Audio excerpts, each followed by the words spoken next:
오늘 하나님의 말씀은 디모데후서 4장 5절에서 8절입니다. 그러나 너는 모든 일에 신중하여 고난을 받으며 전도자의 일을 하며 네 직무를 다하라. 전제와 같이 내가 벌써 부어지고 나의 떠날 시각이 가까웠도다. 나는 선한 싸움을 싸우고 나의 달려갈 길을 마치고 믿음을 지켰으니 이제 후로는 나를 위하여 의의 면류관이 예비되었으므로 주 곧 의로우신 재판장이 그날에 내게 주실 것이라. 내게만 아니라 주의 나타나심을 사모하는 모든 자에게도니라. 아멘.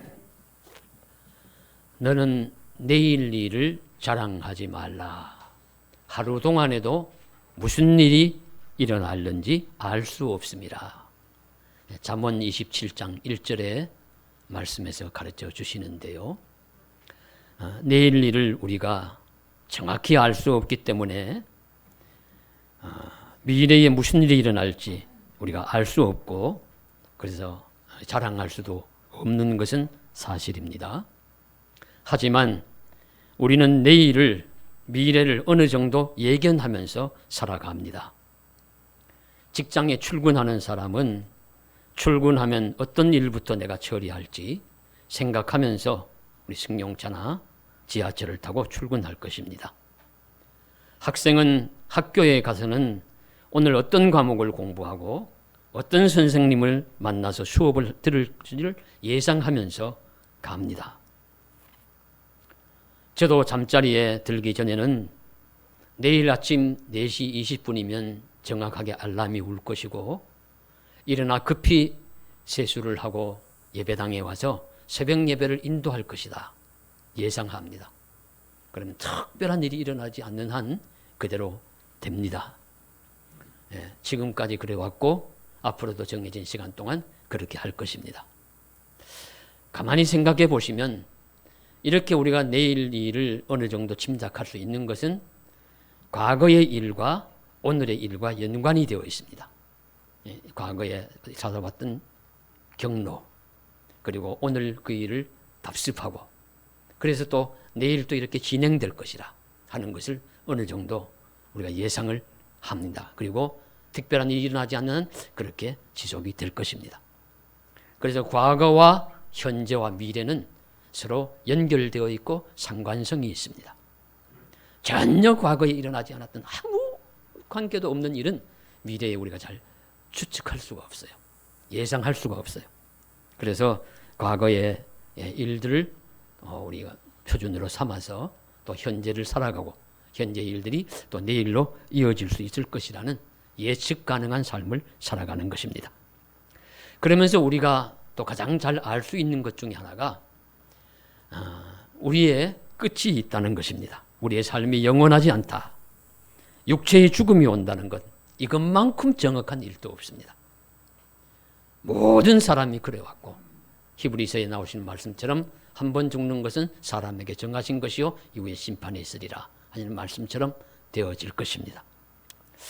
이런 이제 정확한 우리 일들 속에서 우리가 살아가면서 우리를 비유하기에 릴레이 경주자, 계주 경기자의 우리의 삶을 비교할 수가 있습니다. 릴레이 경주자는 이어달리기를 하는 자죠.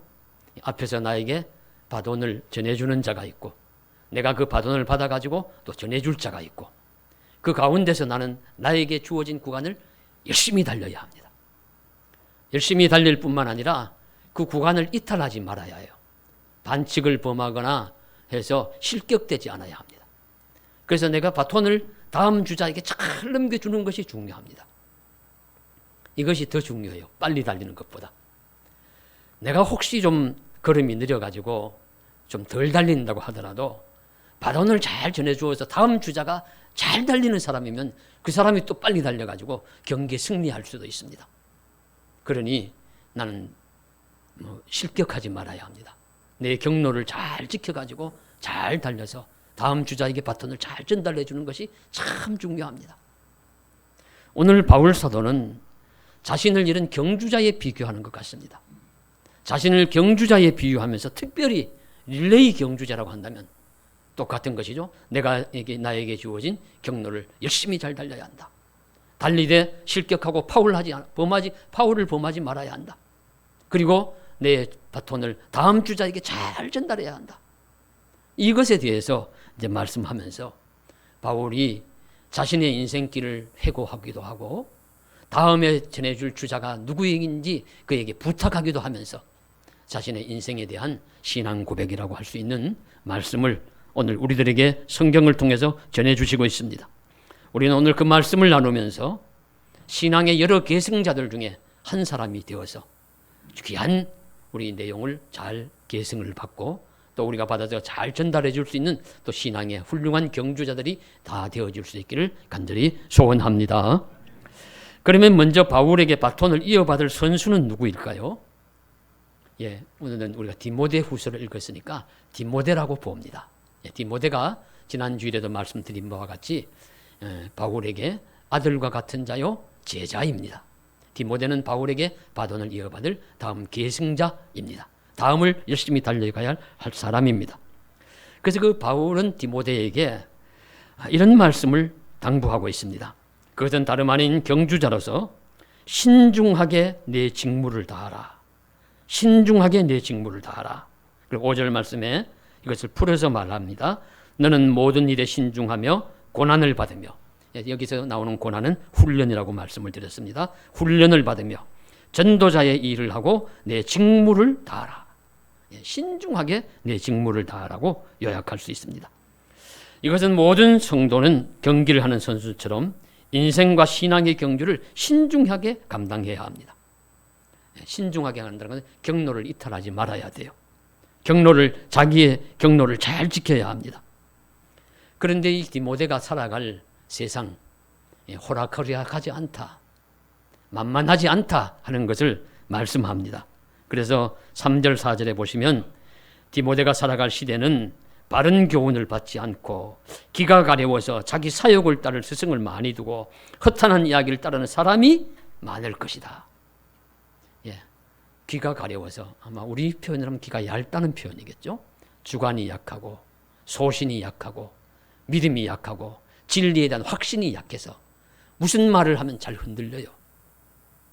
바람에 흔들리는 갈대처럼 이리 불면 이리 흔들리고 저리 불면 저리 흔들리고 이렇게 이제 살아가는 사람이 많고, 또 거기에다가 꼭 들어야 할 이야기를 듣는 것이 아니라 듣지 않으면 좋을 허탄한 이야기에 귀를 솔깃해서 듣고, 그런 사람들이 많은 시대를 내가 살아갈 것이다. 그렇게 말씀하고 가르쳐 주시죠. 그래서 이 말씀을 읽고 들으면서 오늘 우리들의 시대를 이야기하는 것 같습니다. 사람들이 오늘 우리들의 시대에 바른 교훈을 잘 받지 않습니다. 오늘날 사람들은 무지하고 올바른 가르침, 무지한 가르침, 쓸모없는 가르침, 그런 것은 귀를 솔깃하게 하고 잘 듣지만은 올바른 가르침, 참 생명이 있는 가르침에는 아이고 시시해, 또 그 소리야 하면서 그냥 귀를 돌리고 얼굴을 돌리고 잘 듣지 않아요. 오늘날 온갖 지저분한 이야기에는 귀가 솔깃해서 잘 듣습니다. 온갖 매체들을 통해서 들리는 마약, 도박, 거짓, 한탕주의, 음해, 이런 것에는 정신을 귀를 솔깃해서 듣습니다. 그래서 오늘날 특별히 우리 유튜브 방송을 많이 듣는데, 유튜브에도 보면은 유튜브를 진행하는 사람들은 그 조회수에 목을 맨다고 해요. 조회수가 많고 구독자 수가 많으면 또 들어오는 돈이 있는가 봐요.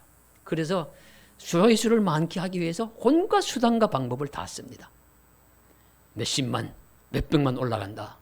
야, 무슨 대단한 내용이 있는 것 아닌가 한번 봅니다. 별 내용 없어요. 허탈해요. 이런 것 들으려고 시간 소비하고 힘쓰는가.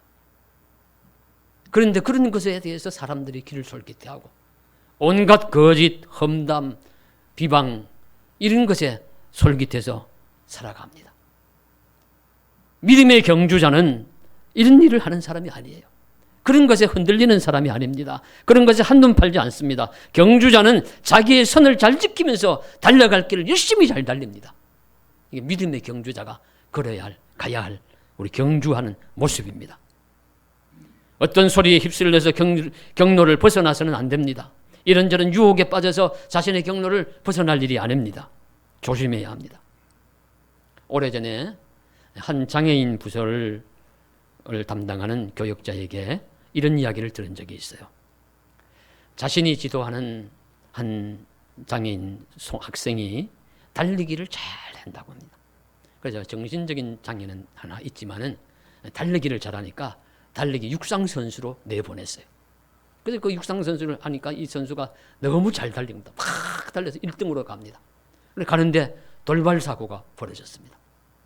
언제가 그랬냐면 그 1등으로 가니까 응원 나온 친구들, 부모, 형제들이 와 박수를 하면서 아무개 잘 달린다 소리를 질렀습니다.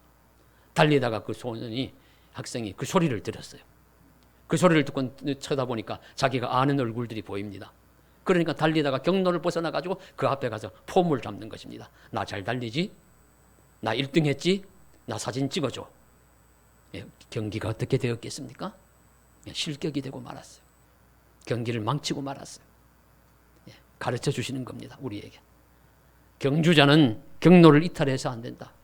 경기가 끝날 때까지 그저 환호성 소리, 아첨하는 소리, 탄성을 울리는 소리라도 그것에 휩쓸려서 자기 경로를 벗어나서는 안 되는 것입니다.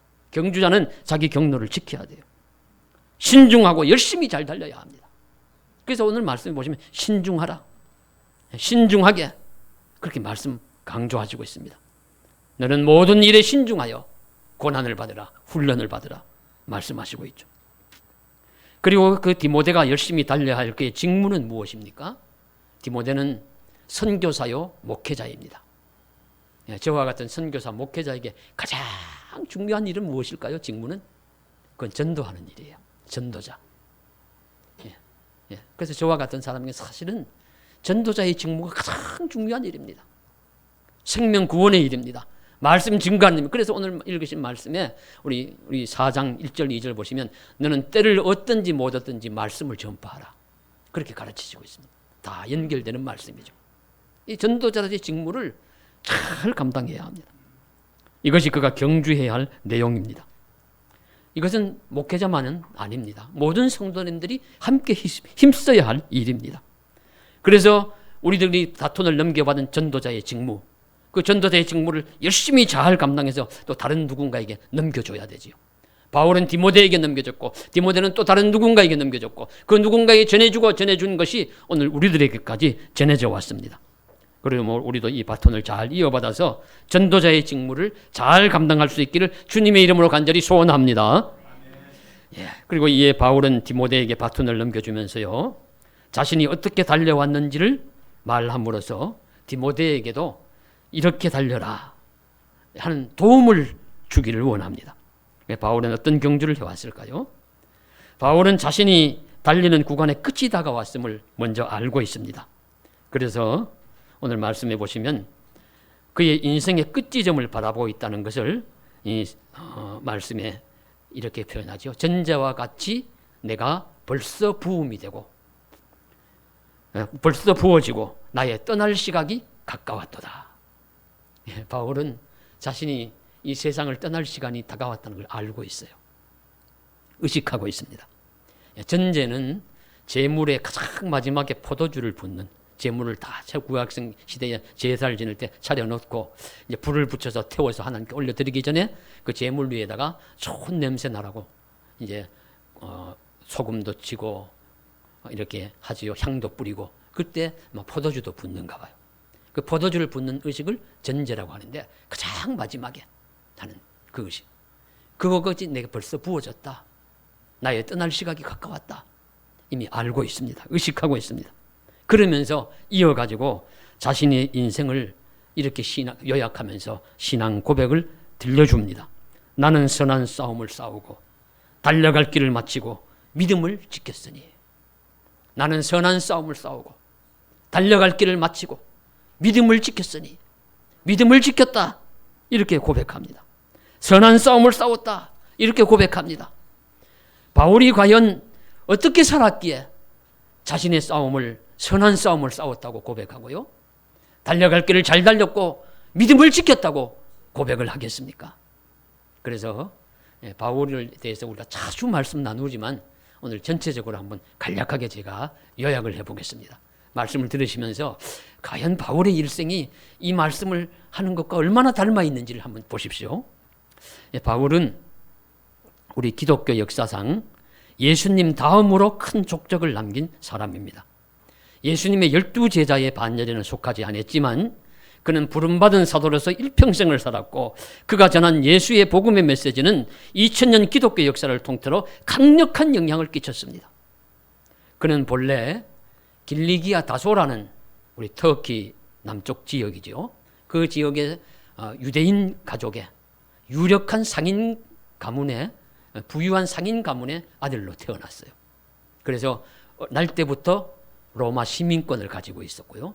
그리고 자라나면서 부유한 환경 조건과 여러 가지 좋은 여건에 따라 가지고 가말리엘이라는 최고의 그 선생에게서 공부를 했고 공회 의원도 한 적이 있고 그랬습니다. 그리고 베냐민 지파의 사람이고 또 바리새인 중에 바리새인이라고 자신을 고백하고 있습니다. 또 헬라어, 라틴어를 능통하게 히브리어는 물론이고 하는 아주 언어를 잘 사용하는 그런 사람이었어요. 모자랄 것이 없는 그런 사람입니다. 그래서 본래 유대교인이고 골수 바리새파 사람입니다. 그래서 이 기독교인들이 이제 나타나서 복음을 전하기를 시작하니까 세상을 어지럽히는 사람들이라고 생각을 하고 이 바울은 그들을 핍박하기 위해서 그들을 탄압하기 위해서 공문을 받아가지고 대제사장에게 공문을 받아가지고 이 다메섹에 있는 그런 기독교 공동체를 파손하려고 가는 길에 예수님을 만나죠. 예수님의 음성을 듣고 하늘에 빛을 내리쬐고 그래서 그 사건을 통해 가지고 바울이 개종을 하게 됩니다. 유대교에서 기독교로 개종을 합니다. 그리고 개종한 기독교인이에요. 바울은 기독교로 개종한 다음에 한눈 팔지 않고 일평생 예수를 위해서 살았습니다. 그런 예수님의 복음을 증거하면서 사도행전에 보시면 3차에 걸쳐서 전도 여행이 나오는데 그 큰 기간 동안마다 많은 그 지역에서 예수 믿는 전도자들을 그리고 전도를 하고 그리고 교회를 세웠습니다. 그리고 마지막 3차 여행을 끝나고 예루살렘으로 올라올 때 예루살렘의 분위기가 심상치가 않아요. 유대인들이 기독교에 대한 반감을 가지고 기독교인들 지도자들 눈에만 보이면 그냥 두지 않겠다 하는데 이 바울같이 아주 그 으뜸가는 기독교의 대표적인 주자가 나타나서 얼굴이 보이면 그가 이제 죽음을 당할까 몸을 다칠까 그 제자들이 염려해서 선생님 이번엔 참으십시오. 제발 올라가지 마십시오. 말립니다. 그래도 바울은 말리지 마라. 내가 주 예수를 위해서 내 생명도 아끼지 않는다 하면서 바울은 고집하면서 예루살렘에 올라가서 결국에는 체포가 되고 그래서 가이사랴로 옮겨져서 구금 상태에서 한 2년 정도 재판을 받습니다. 자, 그런 과정 속에서 유대인들은 바울을 죽이려고 해요. 로마는 법으로 보호를 합니다. 이런 과정에서 바울은 자기의 로마 시민권을 사용합니다. 나는 로마 시민권자이기 때문에 나의 재판을 이곳에서 받지 않고 로마에 가서 가이사에게서 받으려 하노라. 그래서 이 바울이 그 유대 가이사랴에서 그 로마로 이송이 죄수로서 이송이 되어 가는 것이 사도행전의까지의 이야기입니다. 그 이후의 이야기를 이제 살펴보면은 이 바울은 로마로 가서 어떤 한 집에 머무르면서 어느 정도 이렇게 사람을 만날 수 있는 여건이었다고 해요. 그렇게 하면서 사람들을 세우고 말씀을 가르치고 역시 복음을 증거했습니다. 그런데 그 로마의 법이 한 2년 정도 안에는 고소를 한 사람들이 와가지고 고발을 그 앞에서 또 해야 이 재판이 진행이 되는데 유대에서 이 고소를 한 유대인들이 오지를 않는 거예요. 그래서 한 2년 후에 바울이 풀려났다고 해요. 풀려나서 자유의 몸이 되어서 로마에서 또 전도하면서 살아갑니다. 근데 그때의 시대가 어떤 시대냐면 로마 황제 네로의 시대입니다. 미치광이 황제라고 표현이 될 만큼 제정신이 아닌 네로 황제의 시대여서 기독교를 탄압하고 그 실정을 거듭하고 로마 시민들은 네로에 대한 원성이 높아지니까 또 네로가 또 로마 시내에 불까지 내죠. 불까지 내어가지고는 이 불 낸 것을 기독교인들이 내었다고 그래 전가를 하고 기독교인들이 박해를 피해가지고 카타콤 지하 그 무덤에 가가지고 예배를 드리고 성찬식을 하는 모습을 보면서 그들은 피를 먹고 인간의 살을 먹는 자들이라고 그렇게 거짓 소문을 퍼뜨리고 해서 기독교를 전면적으로 강하게 박해를 해요. 자, 그렇게 박해를 하니까 로마에 가 있던 베드로와 바울은 체포가 됩니다. 그때 적었던 말씀이 이 말씀이라고 보여지는 거예요. 나의 떠날 시각이 가까웠도다. 그래서 주후 67년경에 바울은 참수형을 당한 것으로 알려져 있습니다. 참수형은 목베임을 당하는 것인데 바울은 여기에서 굉장히 좀 이렇게 배려를 받은 거예요. 왜냐하면은 그 당시에 로마에서 죽임을 당할 때 가장 빨리 고통 없이 죽는 최고의 배려를 하는 것이 참수형이라고 합니다. 바울은 로마 시민권자였기 때문에 참수형을 당했고 베드로는 유대인이었기 때문에 십자가에 달려 죽었어요. 그래서 바울은 참수형을 당하고 참수형을 당해서 바울의 목을 쳤을 때 바울의 목이 떨어지면서 3번 굴렀다고 하는데 그 굴른 그 자리, 목을 자른 그 자리에 지금 성 베네딕트 수도원 계열의 성당이 그곳에 지금 이탈리아 로마에 들어서 있고 그리고 바울의 목이 떨어진 그 자리에는 세분수교회, 그 자리에 샘이 솟아났다고 해서 세분수교회가 서 있다고 합니다. 그래서 이렇게 이 바울이 이런 인생을 살았어요. 오늘 읽으신 말씀을 보시면서 어떻습니까? 그는 예수를 믿지 않았다면, 그는 예수를 믿고 교회 다니지 않았다면 세상적으로는 좀 더 편한 삶을 살았을 것입니다. 좀 더 넉넉한 삶을 살았을 것입니다. 좀 더 그저 영광스러운 자리에도 올라갔을지 몰라요. 그러나 그는 예수를 믿음으로 인해 가지고 수많은 고린도 후서에서 고백하는 것처럼 수많은 고생을 했습니다. 강도의 위험과 주림, 목마름, 그 배를 타고 그 당하는 파선의 위험, 온갖 위협, 비팍 다 받지만 예수를 믿음으로 사는 이 삶을 살았습니다. 그것이 바로 오늘 고백하는 나는 선한 싸움을 싸웠다. 경로를 지키면서 예수 믿는 경로를 지키면서 믿음의 선한 싸움을 싸웠다고 고백하는 것입니다. 그리고 나는 끝까지 믿음을 지켰다. 결승점이 바로 눈앞에 지금 보입니다. 이 결승점이 보이는 그곳이 보이는 이 지점까지 나는 믿음을 지켰노라. 이 바울의 고백이 참된 고백이 아닙니까? 진실된 고백입니다. 그래서 이 고백은 우리 인생에서 할 수 있는 가장 아름다운 고백 중에 하나입니다. 우리 모두도 인생의 마지막 순간에 이 아름다운 고백의 말씀을 할 수 있는 신앙의 계승자들이 잘 될 수 있기를 원합니다. 무슨 고백입니까? 나는 선한 싸움을 싸우고 나의 달려갈 길을 마치고 믿음을 지켰노라. 나는 선한 싸움을 싸우고 달려갈 길을 마치고 믿음을 지켰노라. 이 고백을 저와 여러분께서 잘 할 수 있는 그런 자리에 이를 수 있기를 간절히 소망합니다. 네. 전남 광주의 호남신학대학 군회에 가면 우리 작은 동산에 외국인 선교사 묘역이 있다고 해요. 그 묘비 중에 하나에는 엘리자베스 요한나 쉐핑이라는 묘비가 새겨져 있고 그 영문 이름 아래에는 한국 이름으로 서서평이라 이름을 서서평이라 이 성은 쓰시고 이름이 이제 쉐핑이니까 그런 바람 나는 방향으로 해서 서서평이라고 우리 한국 이름을 가진 여자 간호사의 묘가 있어요. 여성 간호사의 묘가 있는데 그분이 어떤 분이냐? 의료 선교사였는데요. 독일의 동쪽인 비스바덴에서 미혼모의 딸로 태어났다고 해요. 그래서 1살 때 어머니가 자기를 버리고 할머니에게 버리고는 미국 뉴욕으로 그냥 혼자 살려고 가버렸다고 해요. 그 할머니 아래에서 한 9살까지 자라나는데 그러다 보니 할머니도 이제 연세가 많아서 노쇠해지니까 어린 몸으로 어떻게 갔는지는 모르겠어요. 저는 국민일보에 지난주간에 났는 그런 내용을 보고서 지금 전하는 말씀인데 감동을 받았어요. 그래서 갔는지 9살짜리가 미국의 뉴욕으로 건너갔다고 해요. 가서 많은 고생을 하면서 어머니를 만났는지 안 만났는지도 모르겠습니다.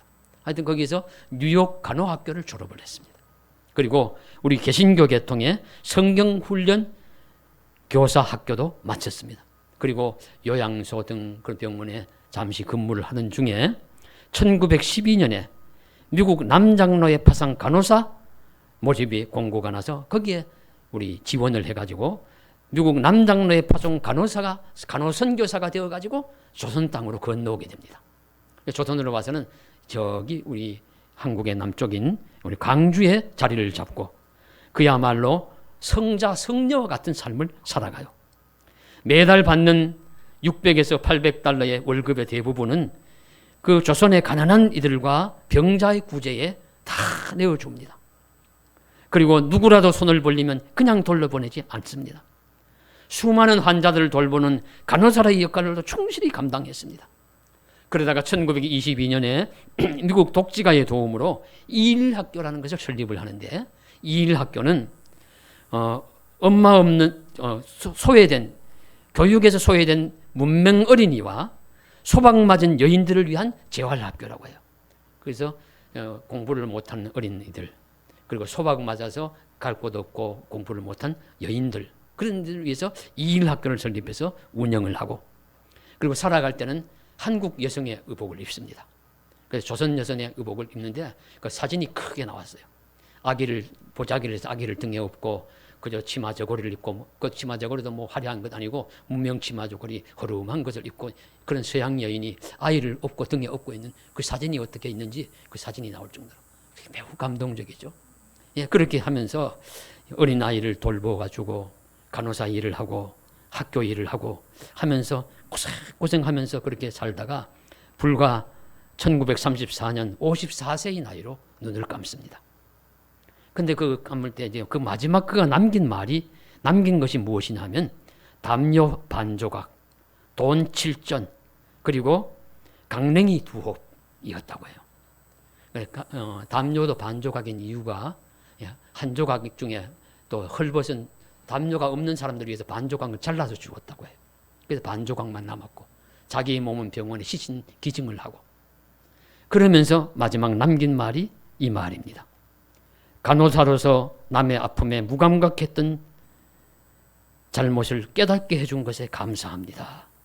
또 조선 백성이 이방인인 저에게 베풀어 준 사랑에 더없이 감사할 뿐입니다. 간호사로서 다른 사람의 아픔에 무감각했던 나에게 다른 사람의 아픔을 볼 수 있도록 해주셔서 감사하고, 이방인인 나를 자기 동족처럼 대해준 조선인들에게 감사하고, 자기가 잘했다는 자랑은 아무것도 없어요. 우리가 볼 때는 너무 희생적이고 너무 눈물겹게 고생하면서 이방 땅에 와서 이방 나라 위에서 살아간 사람이어서 얼마든지 자기 자랑할 것 많고 자기 업적을 소개할 만도 하지만 그런 것도 아무것도 없이 나에게 다른 사람의 아픔을 볼 수 있도록 허락해 주셔서 감사하고, 나에게 자기 동족처럼 따뜻하게 대해준 그 사랑에 감사할 뿐이라고 하는 말을 남겼다고 하니, 이것이 바로 바울이 고백한 나는 믿음의 선한 싸움을 싸우고 달려갈 길을 마쳤다고 하는, 그리고 믿음을 지켰다고 하는 그 고백과 유사하지 않습니까? 그래서 이 말씀이 더 마음에 와닿아요. 그가 세상을 떠나자 그가 거두어들인 13명의 그 고아들, 양자들이 찾아왔고, 그리고 강주천 다리 밑에 있는 수백 명의 거지들이 와서 그의 조문객들과 함께 그의 마지막 가는 길을 문상했다, 조문했다 하는 말씀이 남아 있습니다. 이와 같이 믿음의 선한 싸움을 싸운 우리 바울과 디모데로부터 이어진 믿음의 계승자들이 이 세상 속에는 있는 것입니다. 우리는 함께 기억하기를 간절히 원합니다. 그러면 이런 삶을 산 사람들, 이런 경주자들에게 기다리고 있는 것은 무엇일까요? 그것을 바울은 의의 면류관이라고 표현하고 있습니다. 8절에 이제 후로는 나를 위하여 의의 면류관이 예비되었노라. 나를 위하여 이제 의의 면류관이 기다리고 있노라. 바울이 살면서 본 것은 다른 것 보지 않았어요. 우리는 보면서 세상 잘 사는 사람도 보고 이런 일도 보고 저런 일도 보고 하지 않습니까? 바울이 본 것은 하나님, 보좌에 계신 하나님, 예수님 바라보고 자기에게 줄 면류관을 바라보았어요.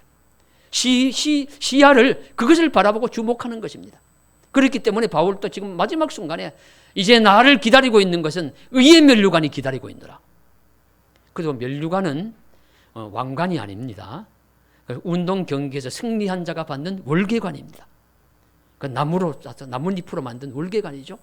감람나무 잎으로 만들었든지 개수나무 잎으로 만들었든지 그 월계관인데, 이것은 하나님이 이 땅에서 보상을 받지 못하고 주를 믿고 믿음을 지키면서 열심히 자기 신앙의 길을 달려간 사람에게 주는 하나님의 상을 말씀하고 있어요. 그것이 바로 면류관이라고 표현하는 것이죠. 그 면류관이 나를 기다리고 있다. 그런데 의의 면류관이라고 했습니다. 예, 말씀의 성경에 보시면 생명의 면류관도 나오고 또 우리가 표현하면 영광의 면류관이라는 것이 나올 것 같은데 그런 표현을 하자고 왜 하필 의의 면류관이라고 했을까요? 예, 의의 면류관이라고 한 이유가 있습니다. 바울이 달려간 믿음의 길, 끝까지 달려간 길은 의의 면류관, 의로운 길입니다. 이 의로운 길은 우리가 생각하는 의가 아니에요. 아이고 내가 조금 다른 사람보다 더 바르게 살았다, 이런 의의 자랑이 아닙니다.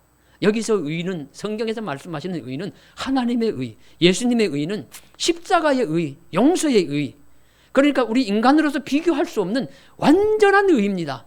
자기 의가 아니고 비교해서 좀 더 낫다는 의가 아닙니다.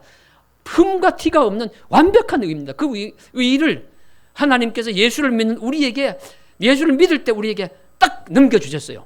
우리에게 전해주셨어요. 그래서 그 의를 우리가 받았습니다. 이제 내가 의로워서 의로운 게 아닙니다. 예수를 믿기 때문에 의로워지는 것입니다. 믿음으로 받는 의를 가지고 그렇게 그 믿음을 지키기 위해 살아가기 때문에 나의 경로가 다른 곳으로 유혹에 빠지지 않습니다. 다른 우리 유혹하거나 나를 넘어뜨리려고 하는 그런 방해하는 것들에 넘어지지 않습니다. 그래서 의로운 길을 잘 달려가는 것입니다. 그렇게 달려간 자에게 주시는 면류관, 의의 면류관, 자기 의가 아니라 상대적인 의가, 그런 의 가지고 면류관 못 받아요. 예, 하나님의 기준이 있는데 사람의 기준 가지고 뭐 기재기 해가지고 그거 받을 수 있겠습니까? 하나님의 기준은 사람의 기준이 아닙니다.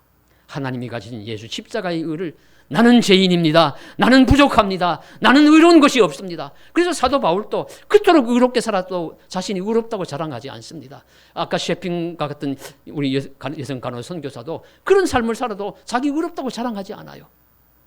예, 자랑할 의는 없습니다.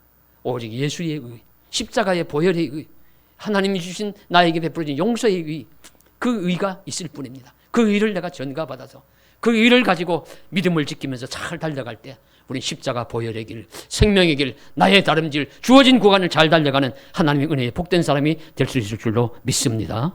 그런 면류관을 받을 수 있기를 간절히 소망합니다.